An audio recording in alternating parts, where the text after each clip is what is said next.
Film ಅಪ್ಡೇಟ್ಸ್ಗಳಿಗಾಗಿ ಮತ್ತು film ರಿವ್ಯೂಸ್ಗಳಿಗಾಗಿ ಇರುವಂಥ cinematic ಕನ್ನಡಿಗ YouTube ಚಾನಲ್ಗೆ ಎಲ್ರಿಗೂ ಸ್ವಾಗತ. ಲಕ್ಕಿ ಭಾಸ್ಕರ್ ಇದು ದುಲ್ಕರ್ ಸಲ್ಮಾನ್ ರವರು ಹಾಗೂ ಮೀನಾಕ್ಷಿರವರು ಮೇನ್ ಲೀಡ್ನಲ್ಲಿ ಕಾಣಿಸ್ಕೊಂಡು ವೆಂಕಿ ಅಟ್ಲೂರಿರವರು ನಿರ್ದೇಶಿಸಿರುವಂತಹ ಚಿತ್ರ. ಈ ಚಿತ್ರದ ರಿವ್ಯೂಗೆ ತಮ್ಮೆಲ್ರಿಗೂ ಸ್ವಾಗತ. ಫಿಲ್ಮ್ ಅಕ್ಟೋಬರ್ 31ನೇ ತಾರೀಕಿಗೆ ರಿಲೀಸ್ ಆಗಿ ಒಂದು ಒಳ್ಳೆಯ ಮಟ್ಟದಲ್ಲಿ ಕಲೆಕ್ಷನ್ಸ್ನ ಮಾಡೋದ್ರ ಮುಖಾಂತರ ಲಾಂಗ್ ರನ್ನನ್ನು ತಗೊಂಡು ಈಗ ನೆಟ್ಫ್ಲಿಕ್ಸ್ನಲ್ಲಿ ಸ್ಟ್ರೀಮ್ ಆಗ್ತಾ ಇದೆ. ಚಿತ್ರದ ಒನ್ಲೈನ್ ಸ್ಟೋರಿ ಕಡೆ ಬರೋದಾದರೆ, ಬ್ಯಾಂಕ್ ಎಂಪ್ಲಾಯಿ ಆಗಿರುವಂಥ ಭಾಸ್ಕರ್ ತನ್ನ ಜೀವನದಲ್ಲಿ ತುಂಬಾ ಸಾಲವನ್ನು ಮಾಡ್ಕೊಂಡಿರ್ತಾನೆ. ಆ ಸಾಲವನ್ನು ಹೇಗೆ ತೀರಿಸಬೇಕು ಅನ್ನೋದು ಗೊತ್ತಾಗ್ದಲೇ ಪರದಾಡ್ತಾ ಇರ್ತಾನೆ.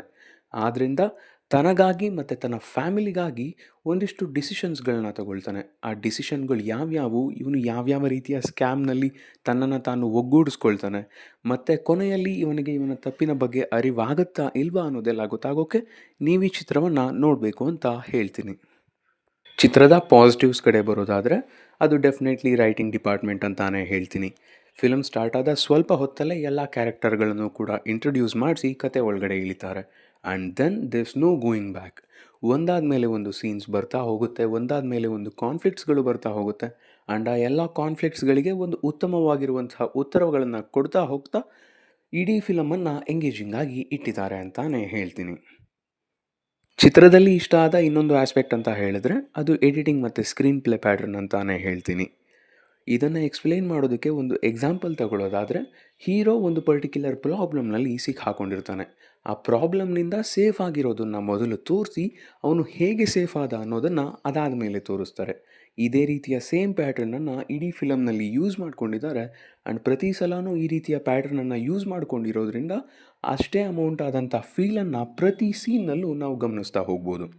ಇನ್ನು ಚಿತ್ರದ ಮ್ಯೂಸಿಕ್ ನನಗೆ ತುಂಬಾ ಇಷ್ಟ ಆಯಿತು ಅಂತ ಹೇಳ್ತೀನಿ. ಸಾಂಗ್ಸ್ಗಳು ಇನ್ನೊಂದು ಸ್ವಲ್ಪ ಬೆಟರ್ ಆಗಿದ್ದರೆ ಚೆನ್ನಾಗಿರ್ತಿತ್ತು, ಆದರೆ ಬ್ಯಾಕ್ಗ್ರೌಂಡ್ ಮ್ಯೂಸಿಕ್ ತುಂಬಾ ಚೆನ್ನಾಗಿತ್ತು. ಎಲ್ಲೆಲ್ಲಿ ಟೆನ್ಷನ್ ಕ್ರಿಯೇಟ್ ಆಗುವಂಥ ಸೀನ್ಸ್ಗಳಿದೆಯೋ ಅದರ ಎಲ್ಲದರ ಹಿಂದೆ ಮ್ಯೂಸಿಕ್ನ ಕೈವಾಡ ಇದೆ. ಅದಕ್ಕೆ ಬೇಕಿದ್ದಂಥ ಇಂಟೆನ್ಸ್ ಮ್ಯೂಸಿಕನ್ನು ಕೊಡೋದ್ರ ಮುಖಾಂತರ ಆ ಸೀನ್ಸ್ಗಳನ್ನು ಎಷ್ಟಾಗುತ್ತೋ ಅಷ್ಟರ ಮಟ್ಟಿಗೆ ಎಲಿವೇಟ್ ಮಾಡಿದೆ ಅಂತಲೇ ಹೇಳ್ತೀನಿ. ಇನ್ನು ಚಿತ್ರದಲ್ಲಿನ ಎಲ್ಲರ ಪರ್ಫಾರ್ಮೆನ್ಸ್ ಚೆನ್ನಾಗಿತ್ತು ಅಂತ ಹೇಳ್ತೀನಿ. ಸ್ಪೆಷಲಿ ದುಲ್ಕರ್ ಸಲ್ಮಾನ್ ರವರಿಗೆ ಇಲ್ಲಿ ಪರ್ಫಾರ್ಮ್ ಮಾಡೋದಕ್ಕೆ ತುಂಬಾ ಸ್ಕೋಪ್ ಇತ್ತು. ಖುಷಿಯಾಗಿರಬೇಕು, ಅಳ್ತಾ ಇರಬೇಕು, ಕೋಪ ಮಾಡ್ಕೋಬೇಕು, ಆ್ಯಂಗ್ಸೈಟಿಯನ್ನು ತೋರಿಸ್ಬೇಕು, ಈ ರೀತಿಯ ತುಂಬಾ ಎಕ್ಸ್ಪ್ರೆಷನ್ಸ್ಗಳನ್ನು ಕೂಡ ತುಂಬಾ ಲೀಲಾಜಾರವಾಗಿ ಪರ್ಫಾರ್ಮ್ ಮಾಡಿದ್ದಾರೆ. ಆ್ಯಂಡ್ ಇಡೀ ಫಿಲಮ್ನಲ್ಲಿ ಅವರ ಪರ್ಫಾರ್ಮೆನ್ಸ್ ಹೈಲೈಟ್ ಅಂತ ಹೇಳ್ತೀನಿ. ಆ್ಯಂಡ್ ಮೀನಾಕ್ಷಿರವರಿಗೆ ತುಂಬ ಫಿಲಮ್ಸ್ ಆದಮೇಲೆ ಒಂದು ಒಳ್ಳೆಯ ಕ್ಯಾರೆಕ್ಟರ್ ಸಿಕ್ಕಿದೆ. ಆ್ಯಂಡ್ ಆ ಕ್ಯಾರೆಕ್ಟರ್ಗೆ ಅವರು ಜಸ್ಟಿಸನ್ನು ಪ್ರೊವೈಡ್ ಮಾಡಿದ್ದಾರೆ ಅಂತಲೇ ಹೇಳ್ತೀನಿ. ಇನ್ನು ಬಾಕಿ ಉಳಿದ ಎಲ್ಲರ ಪರ್ಫಾರ್ಮೆನ್ಸ್ ಕೂಡ ಚೆನ್ನಾಗಿದೆ ಅಂತಲೇ ಹೇಳ್ತೀನಿ. ಇನ್ನು ಚಿತ್ರದ ನೆಗೆಟಿವ್ಸ್ ಕಡೆ ಬರೋದಾದರೆ ಅಷ್ಟಾಗಿ ಮೇಜರ್ ನೆಗೆಟಿವ್ಸ್ಗಳು ಯಾವುದೂ ಕೂಡ ಕಾಣೋದಿಲ್ಲ. ಇದು ಒಂದು ಅಚ್ಚುಕಟ್ಟಾಗಿರುವಂಥ ಫಿಲಮ್.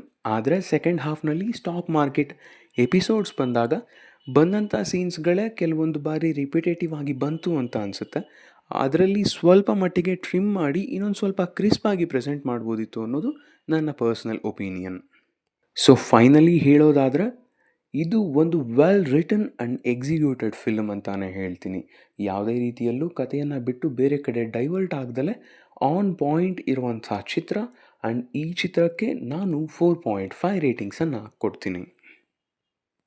ಈಗ ಲಕ್ಕಿ ಭಾಸ್ಕರ್ ಫಿಲ್ಮ್ ನೆಟ್ಫ್ಲಿಕ್ಸ್ನಲ್ಲಿ ಕನ್ನಡ ಭಾಷೆಯಲ್ಲೇ ಸ್ಟ್ರೀಮ್ ಆಗ್ತಾ ಇದೆ. ಆ್ಯಂಡ್ ಡಬ್ಬಿಂಗ್ ಕ್ವಾಲಿಟಿ ಕೂಡ ತುಂಬಾ ಚೆನ್ನಾಗಿದೆ. ಆ್ಯಂಡ್ ಯಾರ್ಯಾರೆಲ್ಲ ಈ ಫಿಲಮ್ನ ಥಿಯೇಟರ್ಸ್ನಲ್ಲಿ ಮಿಸ್ ಮಾಡ್ಕೊಂಡಿದ್ದೀರೋ ತಮ್ಮ ಫ್ಯಾಮಿಲಿಯ ಜೊತೆನೇ ನೋಡಬಹುದು. ಯಾವುದೇ ರೀತಿಯ ವಲ್ಗ್ಯಾರಿಟಿ ಸೀನ್ಸ್ ಇಲ್ಲ ಅಂತ ಹೇಳ್ತಾ ಈ ವಿಡಿಯೋನ ಮುಗಿಸ್ತಾ ಇದ್ದೀನಿ. ಹಾಗೆ ಒಂದು ಮಾತು, ಜೀವನದಲ್ಲಿ ಯಾರು ಮತ್ತು ಯಾವುದು ಶಾಶ್ವತ ಅಲ್ಲ. ಈ ಸತ್ಯವನ್ನು ಅರ್ಥ ಮಾಡಿಕೊಂಡು ಖುಷಿಯಾಗಿರಿ. ಮತ್ತೆ ಮುಂದಿನ ವಿಡಿಯೋದಲ್ಲಿ ಸಿಗ್ತೀನಿ. ಅಲ್ಲಿಯವರೆಗೂ ನಮಸ್ಕಾರ.